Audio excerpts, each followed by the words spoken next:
Greetings, fellow slingers. Welcome back to Roll the Hard 20 podcast. It is I, your trusted game master, Brian, welcoming you once again to the digital rage room where we run our Dragon's Demand run through, as well as a few other systems that I intend to be hosting or even partaking in on this side of the screen. But I don't want to jump the gun. I don't want to tell you anything else about that. Just kind of feeling a little fishing lines out there for you. But I did want to say that this particular episode was so awesome and so pivotal that it actually went on for 2 hours. And you know me, I don't like running episodes that long because the algorithms, and all that other analytics that go along with it, they really don't like seeing podcasts run more than an hour. So, well, you get 2 episodes out of it. You get episodes 27 and 28. But you're only going to get one this week because I gotta hold it in reserves, and you are going to love it. Believe me, I really enjoyed running this. The boys, they did an excellent job. I want to remind everybody else also how they can get in touch with the show. Please feel free to write into the show at rollthehard20podcast@gmail.com. Remember, anytime you hear us roll a hard 20, if you write into the show, we will send you a D20. Hopefully we'll send you the one that rolled the hard 20, but you know how these guys are. They don't want to lose their bones, man. We ain't gonna give up those D20s. But if you ask them nicely, maybe they will. Also, don't forget, subscribe to the YouTube channel at Roll Hard 20. Hit that little, don't just hit it, you smash that bell. You crit that bell. You're gonna roll a hard 20 against that bell so you never miss one of our episodes when they drop. Also, don't forget, check us out on all of our social media footprints: Facebook, Instagram, Twitter, all those awesome platforms. We love them. Why not? The hell. Don't forget, check out the Patreon as well at patreon.com/rollthehard20podcast. We got a lot of cool tiers out there.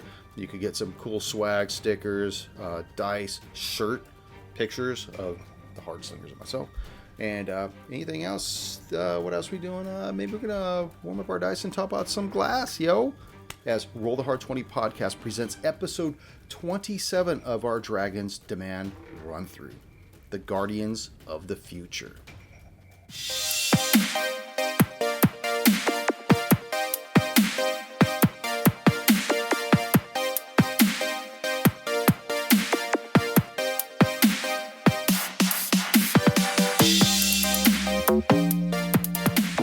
getting ready. We just thought we'd Here to gather roll around. some dice. Thought we'd hang out for a little bit. So everyone doing well? Mm-hmm. Nice, beautiful Sunday afternoon, Sunday morning, whatever time it is, wherever you are on whatever. I'm still on a high after blasting that kobold into oblivion last time. I bet you are. Yeah. Your fucking guy is too powerful. I'm gonna have to do something about that. Good thing I've got my shit together here. So we ready to play some Mm-hmm. Ready to rock. D&D? All right. Greetings. I must say greeting Pathfinders. Greetings, hard slingers. Welcome back to Roll the Hard 20 podcast. It is I, your trusted GM, Brian, and with me, the hard slingers. Yeah. Yeah. Mhm. Get live. Episode 27 of our Dragon's Demand run through. So, Ryan, last time we had talked a little bit about Vapula and the Infernal Duke and the House of Dis and all this stuff. I actually must have been feeling a little bit under the weather, but I did want to I wanted to get back to you about all this stuff really quick as we go on. Mm-hmm. Specifically about Vapula. He is the Infernal Duke who guards. Okay, here's the thing. First of all, this is what I mentioned last time, is that Vapula is the Infernal Duke who guards the treasure of the House of Dis. Well, it turns out I was totally wrong. He's not guarding the treasure of the House of Dis. He guards the treasure of Dis. Now, Dis is actually hell. It's not a person, which is kind of like where I made a mistake. The treasure house is also known by another name, the Pyrite Vault, and an Infernal Duke, which is they are sometimes collectively called the Dukes of Hell, not to be confused with the Dukes of Hazzard. That's totally different kind of hell. But I guess there's like 20 of these guys, and so they're all pretty hellacious. My second mistake as I just mentioned, was that thinking that Dis was a person when it's not. It's actually a place. It's hell.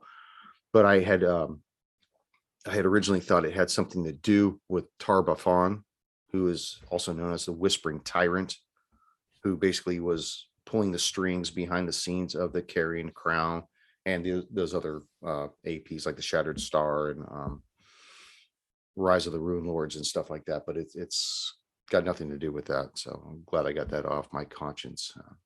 Between this head cold and this other thing, I really couldn't sleep.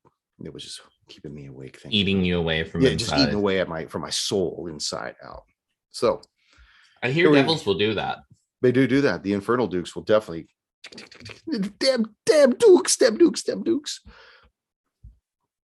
Chris, are you on? I don't hear you. Oh, you're quiet. Nothing. Nothing. Not a fucking thing. So this whole time we've been recording and you're just not even there. He could hear us. You just can't say anything back. This isn't Zork, dude. You actually got to communicate with audio. And I love just how like animated he is too. Just like his facial expression. Well, it's like, man, there must be something wrong with him. He hasn't said one fucking word. No. Well, hop out and hop back in.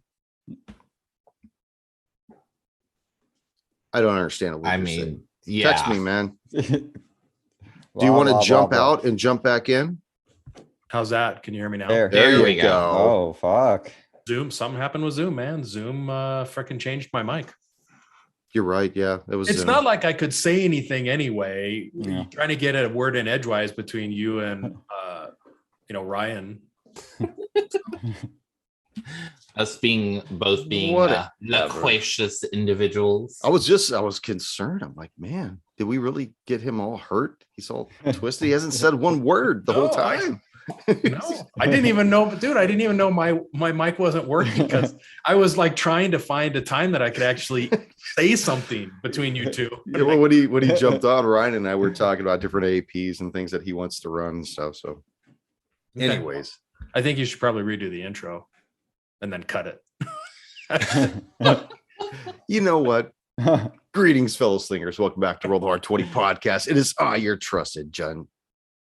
Yeah.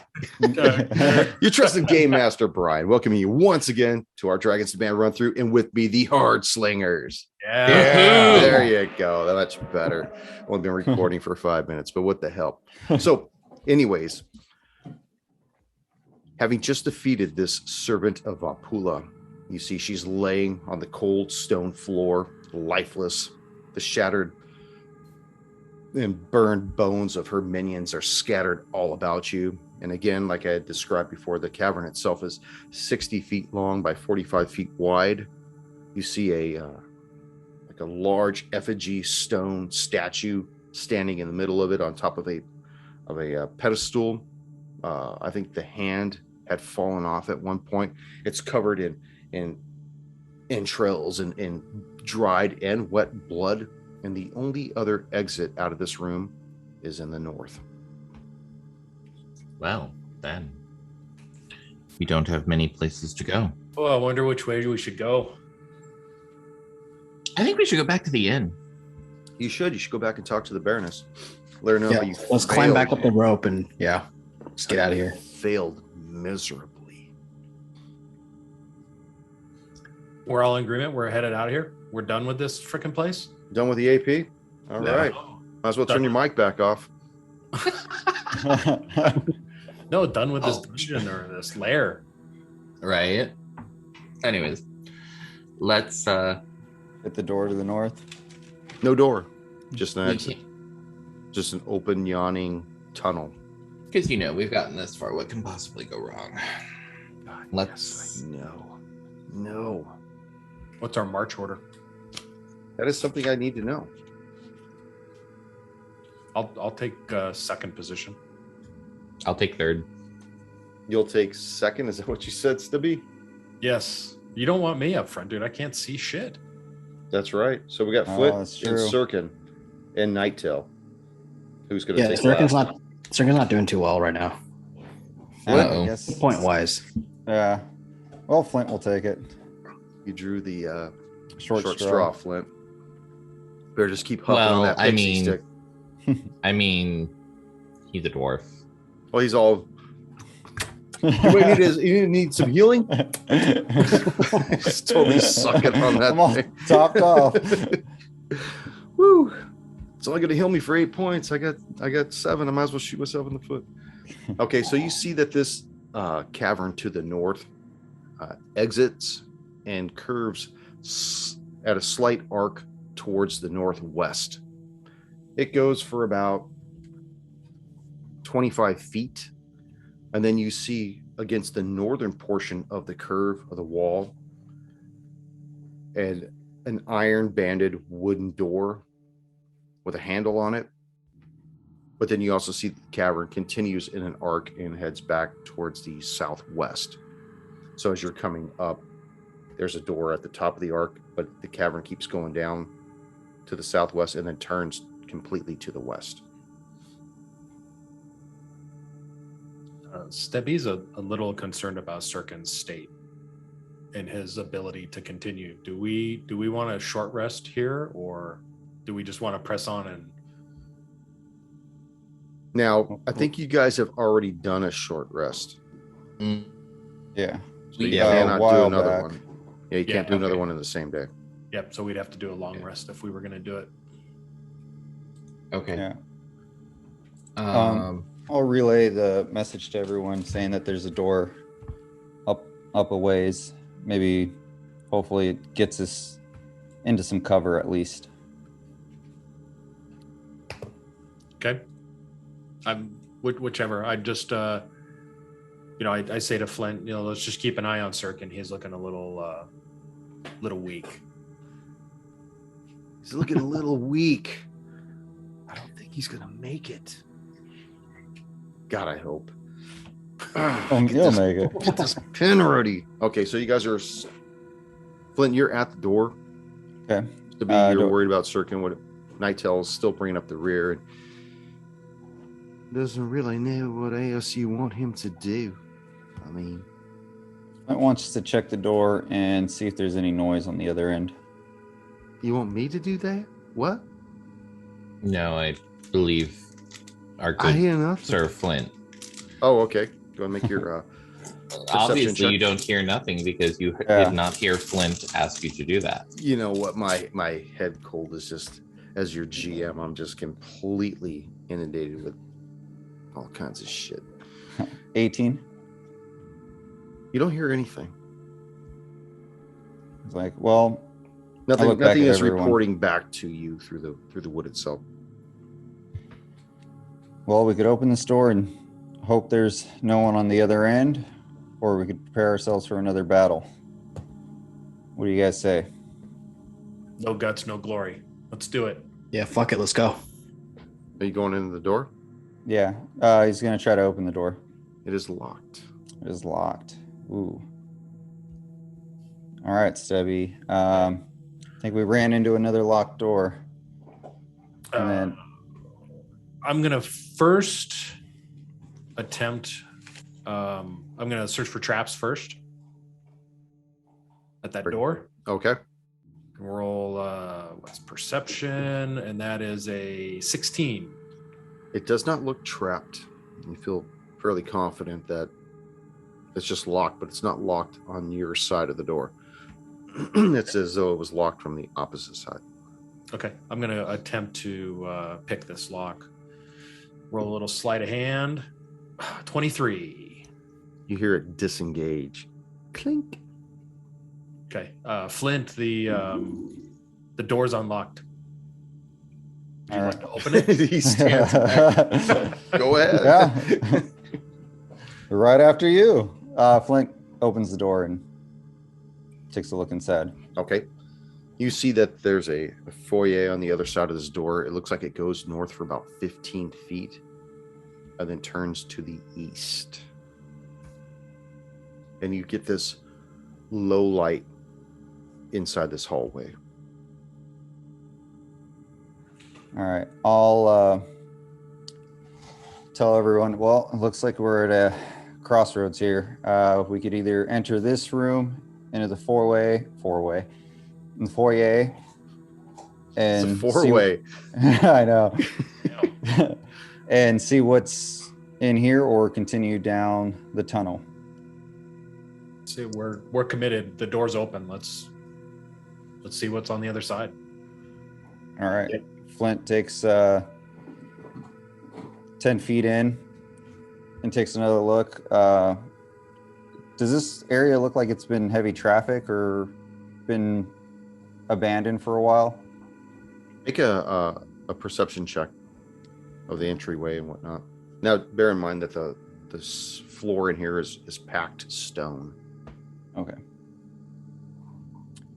14. I'm like looking for like heavy dose of like cobwebs in the corner, heavy dust, see if anything kind of got, see if there's like a trail. From what you can tell, not only do you not see a lot of traffic or whatever, you don't see any, it looks very well kept. There's no cobwebs, there's no dust. In fact, one of the things you notice is that the air seems to feel very humid, a little warm in here, but clean. It's not the normal dust that you might have been noticing on the very top level, or even on the next level down.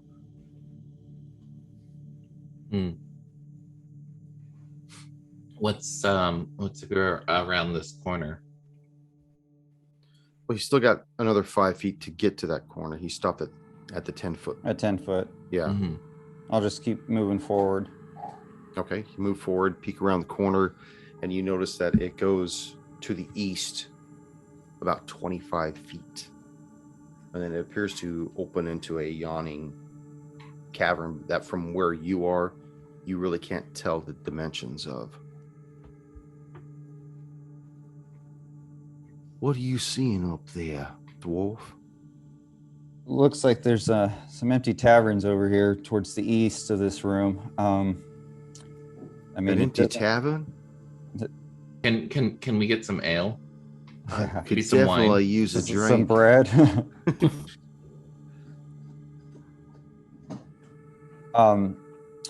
If it looks clear, then Flint will move up closer to the east. Okay. You notice as you start moving deeper along the east, Nighttail, he's kind of curious, so he's close to you actually, because he wants to see what's going on. You see that at the end of the tunnel, that it deposits you in the western wall of a large chamber that's ovoid in shape. You can see that in the northern half of the chamber consists of smooth walls. By the way, the air in here is really thick with this hot humidity, and you could barely make out a large 2 foot deep depression in the northern portion of the room. By the way, the room itself is probably maybe 25 feet from west to east, and about 50 feet from north to south. And you could see that in the northern portion of the room, there's this large 20 foot diameter depression. It's about 25 2 feet. feet or 2 feet? I'm sorry. You said 2 originally. It's 2 feet deep, 25 feet in diameter. Okay. Sorry. And you could see that it's just filled with these large circular objects, look about the size of grapefruits. But standing right in front of the arc of this large depression, you see 3 kobolds, one of whom is on the back of this huge white frog-like creature with these giant fangs. It's got his hand basically holding onto some of the nodules on its back as like a handle.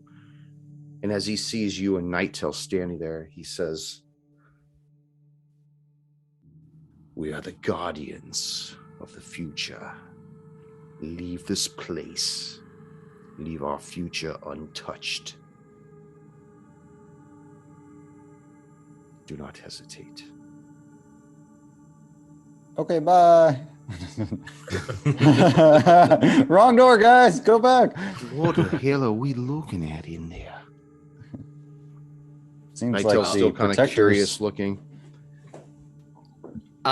You said that, so there was that like depression that had a bunch of like round objects in them. Yeah. Like little grapefruit, like Yeah, it's balls like a floating in there. huge, like a circular depression. Mhm. It's only about 2 feet deep with these large grapefruit-like objects. Without actually taking account, you can't really tell how many are in there. But Would they judging, be eggs? possibly, could be grapefruit. Could be making a hooch. Pruno. Bruno.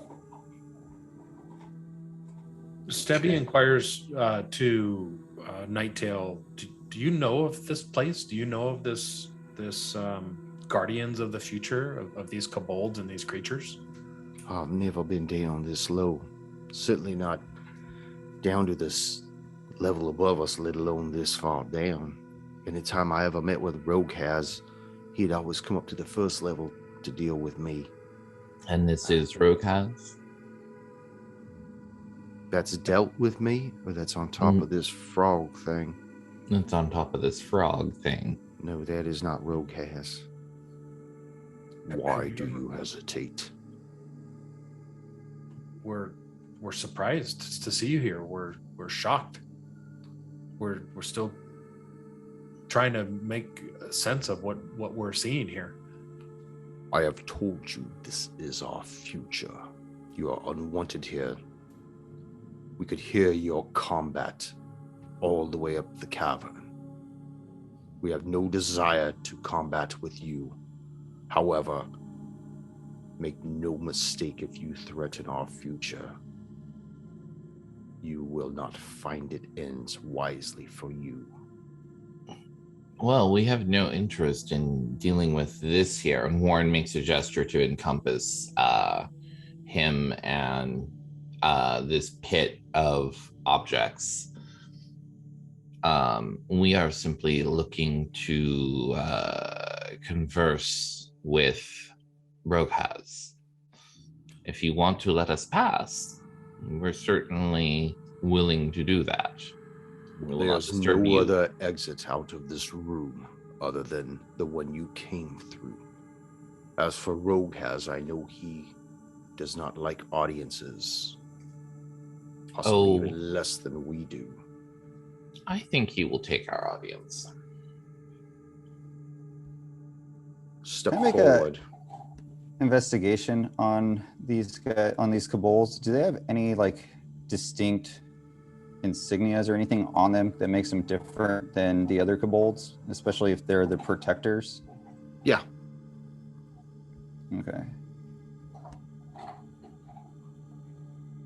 1 second. Here we go. 14. 14. You notice that the three of them all have 2 scars on their right cheek, which is something that you hadn't noticed before on any of the other kobolds that you have previously fought. Would that 14 still get me? Is it on the same side, like it's done intentionally, or are these battle Well, wounds they that they both have? All 3 of them have 2 scars going down their cheek. Okay. On their right side. They all look identical. Okay. It's intentional. 2 straight lines, or Yep, two straight vertical scars down each cheek, or down their right cheek. Okay.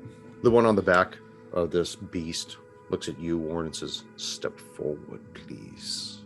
I would see the face of the individual I deal with. You seem like a wise individual. Perhaps the leader?" Warren laughs and says, and he'll step forward about 10 feet, but he won't get closer. You said like this whole place is like 60 feet long? I think I said it was 55 feet. Oh, 50, okay. 55 feet. Okay. That bowl depression takes up a Mhm. good majority of the upper half of this room. So when you come out into the bottom, the western wall of this, you're probably at the, if you were at the 0 point, they would be at the 25 to 30 mark in front of this depression, which envelops the entire back half of the room. Okay. Is there any fire in here at all? Any source of light? It's low lit in here as well. Mm-hmm. You don't really see what's possibly giving off the light, Okay. other than maybe just ambient fungus, possibly. It's very humid in here, very warm. He looks at you from the back of this beast and says, "What would you do to Roghaz were you to meet him?" I would ask Roghaz to vacate this area and never return, as that is the request of the Duchess. Or no, it wasn't the was it Baroness. Baroness? Thank you. Sorry. As that is the request of the Baroness of these lands. The humans, they just want to kick the problem down to another town. How does that solve anything? How does that pave a better future for the It does younglings? not. It certainly does not. However, you have intruded on other people's territory, and you have not sought to trade or barter. That or is racist use... of you to even suggest that I have done such a thing. Should I group you in with the rest of the humans who have pilfered our lands? I am using the sovereign you, as in you and the tribe of kobolds that are here. You have not gathered and used your own collective ability to speak and trade and coexist. You could have possibly convinced the Baroness to let you stay here and work the mines, and she would have paid you and allowed you to stay. She would not have sent anyone here to try to evict you from the premises. But no, you have come here and you have taken prisoners. You have violent ends here. That is not. The kobold tribes are not democratic societies. They are not. They are not democratic chief. Societies. However, you are societies, and you must get along with other societies, and you must do so in a way that allows you to live. The best way to live with another society is to coexist with it, which means that you need. Pick our leaders, though. They are won through strength and guile. And so then, if we speak with Roghaz and he chooses to not vacate or entreat with the Baroness, then he will be removed. But we will give him that chance. This is the individual who has sought to enslave humans, to make them his puppets in exchange for making trinkets for this phantom Ateparax. He has brought our tribe to the brink of ruin. So then much so that the Hangtooth tribe has intervened and sent a representative. I only hope that she's able to do something about it sooner rather than later. And who is this representative? Perhaps we should speak with her. I'd only heard that she was a very good priestess of... her name was Chaguri. Oh, we did exchange words. Oh, good. I hope she has great plans for our tribe. She'd mentioned the universal health care and dental, of course. So you really had a plan of turning the tribe around. Flint kind of chuckles at the fact that, Warren's given him, oh yeah, we met her already. It's a very nice lady. We managed to convince her of our desire to speak with Roghaz. She was good with this. We made sure that she saw our viewpoint and considered it. Well, if you certainly must go see Roghaz, then by all means, he is outside that door. But how do I know that you'll leave our future in peace? And he gestures towards the crater in the floor. And no doubt at this point, you can tell that there's probably about 200 eggs in this thing. Some of them are close to birthing at this point. This is like that aliens. I will look back at the group briefly and kind of quirk an eyebrow, and then I will turn back to him and I will say, I will make you a guarantee, regardless of what Rogue says. If you and yours here, and essentially I gesture to encompass the kobolds in the room and the eggs, will, once you are able, either come to an amiable agreement with the Baroness or find a place that does not intrude on her lands, we will leave you be here, regardless of what Rogaz says. You say that he has brought the tribe to ruin.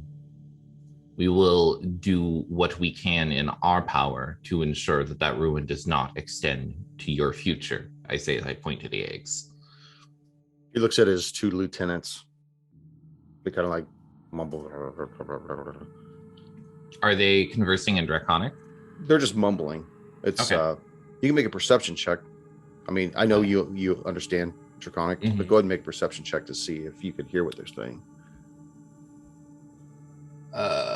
It's a 13. 13.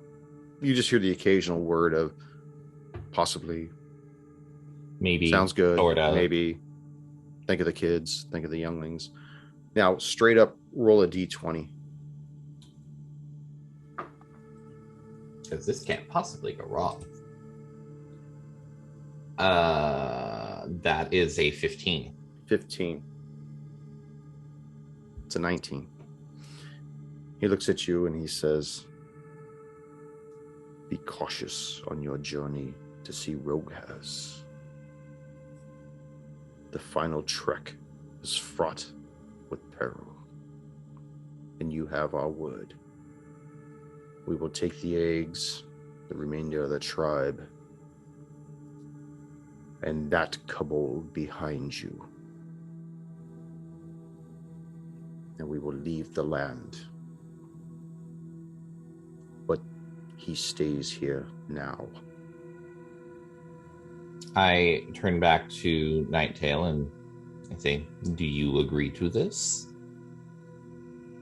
Well, I don't know. I kind of thought we'd go the whole distance and meet Rogaz together. Well, I mean, I would assume you are more familiar with the situation than us. I'm completely in the dark at this point. I understand that these eggs need a leader, and that was always my hope, was to do better for the Blood Vow tribe than what we have going on right now. But I kind of feel that, I don't know, possibly I should be there with you when you go see Rogaz. Then I gesture to the kobolds in front of us, and I say, well, perhaps you should argue for that on your behalf. You have proven invaluable. You have proven that you do have, and I'll make sure to say this loud enough that the other kobolds can hear. I say, you have proven to, in my mind, the fact that you have the best interest of your tribe at heart. Certainly not someone who would lead them to ruin. Oh, no, not ruin. Of course not ruin. I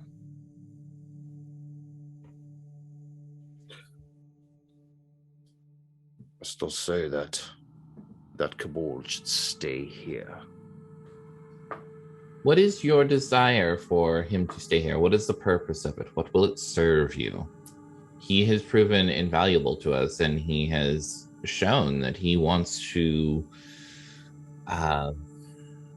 deal with the Rogaz problem as well. He has stayed the course. He hasn't scoured into the dark. He hasn't raised a weapon against me and my lieutenants. It's a very level-headed kobold. And if this is the one that I've heard so much about, the one that had been imprisoned above with his dinosaur pet buddy. And I would have no doubt to believe that he originally tried to take control of the tribe, to steer it away from the disbeliefs of Rogue has in this fictional character, the Teparax. And if he could truly get the tribe on track with enough tribesmen behind him, then he would seek to be the better leader. That he would. Now I rolled a persuasion check on his behalf against Nighttail. Nighttail looks at the four of you and says, I do believe I should probably stay. I'll stay here with you. If that is what you are certain of. Well, Nighttail, you are a free man, or a free cabal. It was the luck of the dice that kept me here, guys. So, Can we have your other healing wand? You're not gonna be needing that. well, I didn't have another healing wand. I only had the one. Do you have any other items that might aid us in our remainder of our journey? You have been more than generous. However, if you do wish to have Rogue has deposed, He hands you, Stubby, a wand. It is not a wand of healing, though. It's a wand of entanglement. Now, he's already used that once. There are 11 more charges to that wand. Here, I thought you were gonna say he hands him a wand, and it actually appears to be a twig.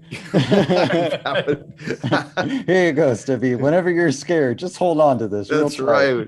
Hands you a wand. It's all totally devoid of any charge. That's awesome. I should have thought about doing that. Fuck you guys now. Stubby nods his head and thanks Nighttail for the wand. We appreciate your support up to this point, and I greatly appreciate this wand. Thank you. Well, I only hope it does you as well as it's done me. Bye. Just Warren. the other side. So he makes his way over to the line of the other three kobolds, and they start conversing in their draconic speech, basically talking about what they expect of him as a leader and his ideas of the future and things like that. You're bullshit.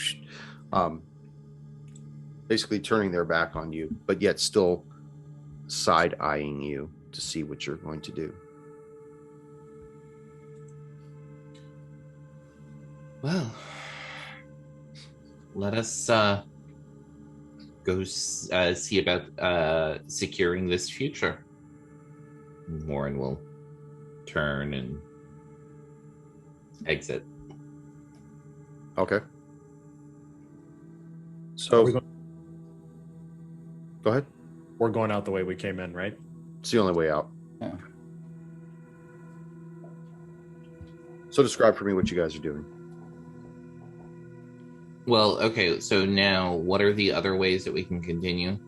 Okay, so you, at the arc of the tunnel, in the northern portion of that tunnel is where this door leading into here was at.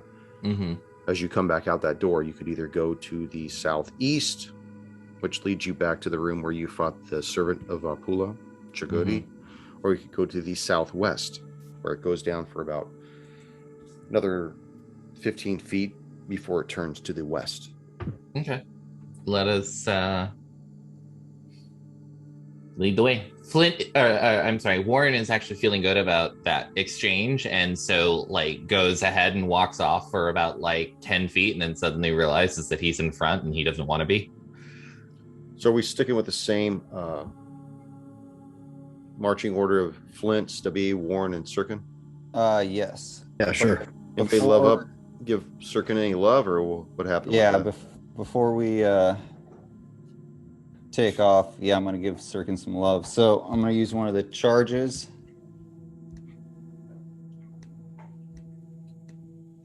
And that is going to be 6 points of healing.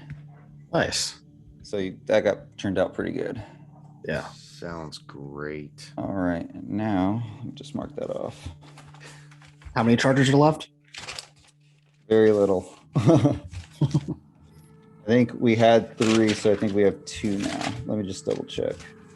I'll get back to you on that one. Yep, here it is. 3, now we have 2. Like, yep, Yeah. sorry. We don't have any more charges left. We're all Oh, out. wait, I forgot to carry the 1.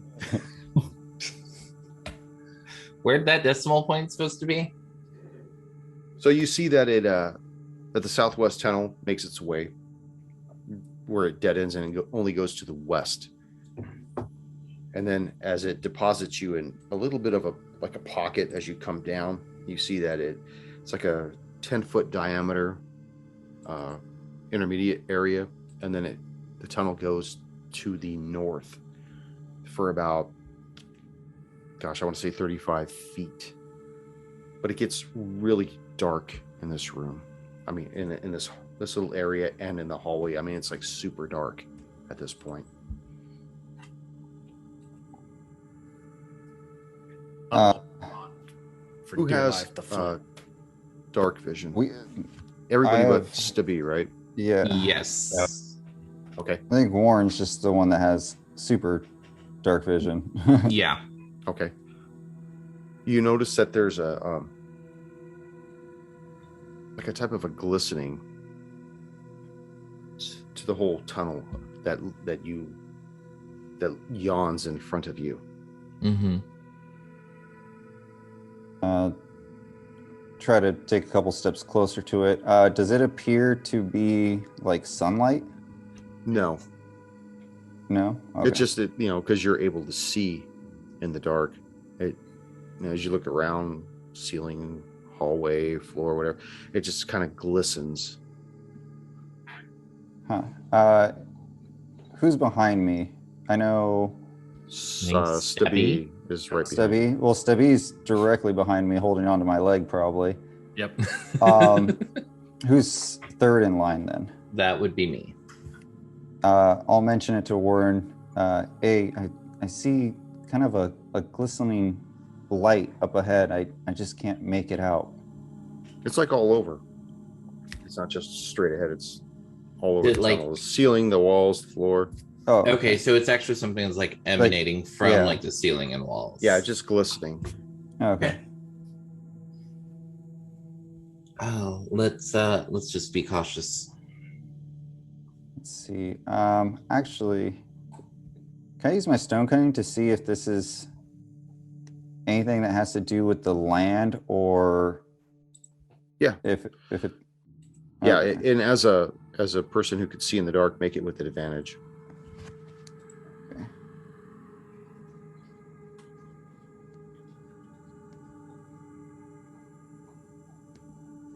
Definitely needed that advantage, but wasn't that great. 13. 13. You can't really tell what it is. All right, I'll continue forward.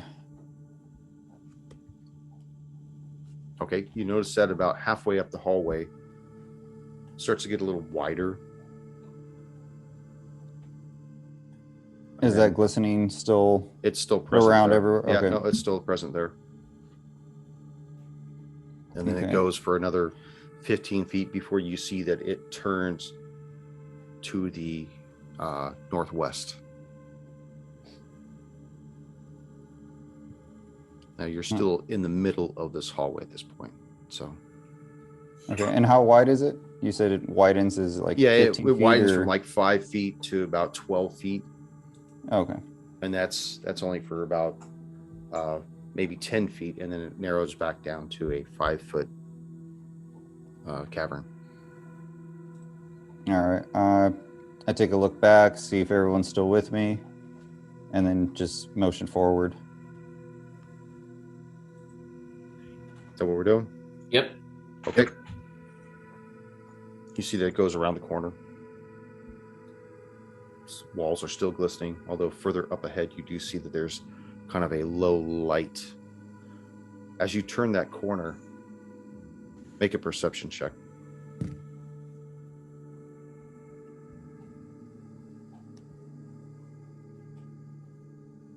19. 19. You notice two things. One is that further up ahead there are stone steps that lead to another portion.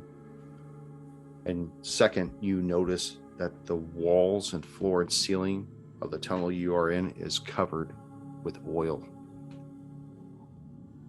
Ooh. Let me light a candle.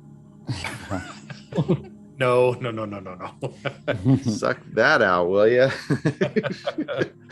So wait, the whole like floor in front of us is covered in oil? The floor, The the stair. walls, the ceiling. Not the Oh, stairs, because that's everything outside of the tunnel, yeah. Ooh. I don't like this. Not at all. I mean, I could deal with this. By lighting it on fire? Yes. See, that candle's not such a bad idea after all, is it? Well, there's only one way through, otherwise we're gonna have to backtrack. Okay. Let's just be extremely careful. Flint, you're leading the way. Need you to make a dex check. All right.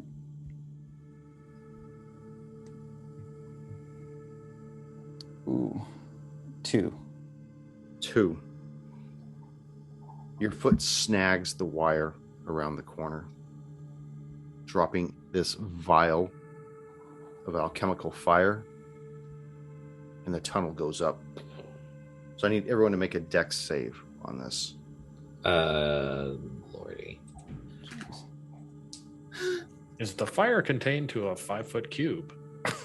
Came to a 5-foot tunnel.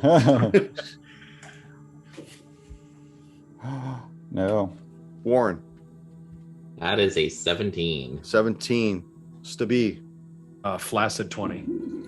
Flint. I rolled a natural 1, but I'm going to use one of my doubloons and reroll. All right. So it's got to be something better. 17. 17. Sirkin. 6. 6. Oh, Sirkin's cooking. So, Sirkin, Girl. you take 7 points of damage. Everyone else takes 3 points of fire damage. And for yikes. every round you stay in this hallway, you'll take another D6.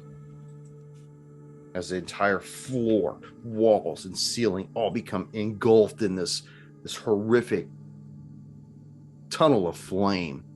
It's like eating a shit ton of jalapenos and experiencing the next morning. Oh god. Feel the burn. Feel the burn, no ice cream. So Warren is going to like turn and like try to push like Sirkin back out of the hall. like back the way you came? Yes. Okay. So he turns, pushes you back out. So, I mean, not only do you have to go out of that little 10-foot pocket, but you have to go up as well. You'll be able to make it with your full movement. Stubby, you and Flint would be able to make it out of your full movement to the... You guys want to go down, though, or go up? Because you won't make it down. You're too far in. We just got to keep moving. Ugh. So you push. Yeah. Hold on. So Warren, Wait. you push Sirkin Okay. down. Yeah, I'm sorry. I apologize. I am not entirely understanding the dimensions of the room. What is the closest way to escape? To keep going forward. Oh, okay. From where In you that guys case- are, it would be to keep going forward. Okay, I thought for a second I thought you meant like back. I was like, oh shit. It's not Sorry really a about room. that. It's like a cutout. Imagine like my arms are the tunnel, and Mhm. it cuts out, and then it keeps going up, and then it turns, and then it opens up to stairs. Okay. Stairs. In that case, Wow. in that case, Stairs get smaller on the top. right. In that case, instead of actually pushing Sirkin, I'm going to reach out, grab him, and then try to run forward. Okay, so imagine you guys are double timing it up there. Yes. Yeah. Okay, so everybody gets out. You see the hallways just, and it doesn't just burn out right away. It seems like it's continuing to burn and burn and burn. The only thing left for you is what is behind you, which is a set of 20 rough-hewn stone steps that lead up to somewhere. Somewhere. Somewhere. Somewhere. Checking the stones, the stairs to see if they have oil on them as well. A perception check. I would like to also roll this. So would I. 18. 18. They are devoid of the same liquid that had coated the entire hallway behind you. They're just totally dry. They're just rocky as fuck. I am terribly sorry for that, you guys. Sirkin, I feel for you. I just did some healing on you, and I just don't want to do it again. we only have so many charges. Well, luckily that saved my life, though. So if you wouldn't have given me that, I would be down. All right. Roasted. Seems like I tripped a trap. Do you mind double checking and see if this one's rigged before continuing on? It would be my pleasure, Flint. So I'm going to do a perception check. Come on, baby. 9. 9. Yeah, it looks great. From what you can tell. Looks perfect. The whole way up. Flint, All the 20 steps. Flint, having just come through this perilous activity, I'm not quite sure that I know that the way is entirely safe for us. All right. Well, at that point, who else is a magic user? Warren. He'll reach back and give Warren the wand of healing. Hold on to this just in case something bad happens. And he'll, hey, get that out of your mouth. That's mine. We just went from PG-13 to After Dark. Flint will move up as far as he can on the stairs to investigate before the group continues on. All right. So you move up the stone steps, creeping. Why don't you make a stealth check? Not very stealthy. 13. You think you've been quiet. So you get to the top step. And what you see, and let me describe this for you. At the top of the stone steps, you see a large cave. The floor is strewn with fresh straw. This room is easily 40 feet deep from east to west and 40 feet from north to south. But at the western wall, you notice that there are these two large boulders that stretch from the floor almost all the way up to the 20-foot tall ceiling. The only area around them is against the north wall, probably about 10-foot passage. But standing in front of the two boulders, are 4 kobolds standing there, weapons drawn, looking at you sternfully. And you hear this voice emanating from somewhere in the room, but it's not from these 4. So, the traitor has delivered the usurpers to my presence. Don't be shy, little one. Bring yourself forth into the light. It is the only way. The only way else is back through the flames.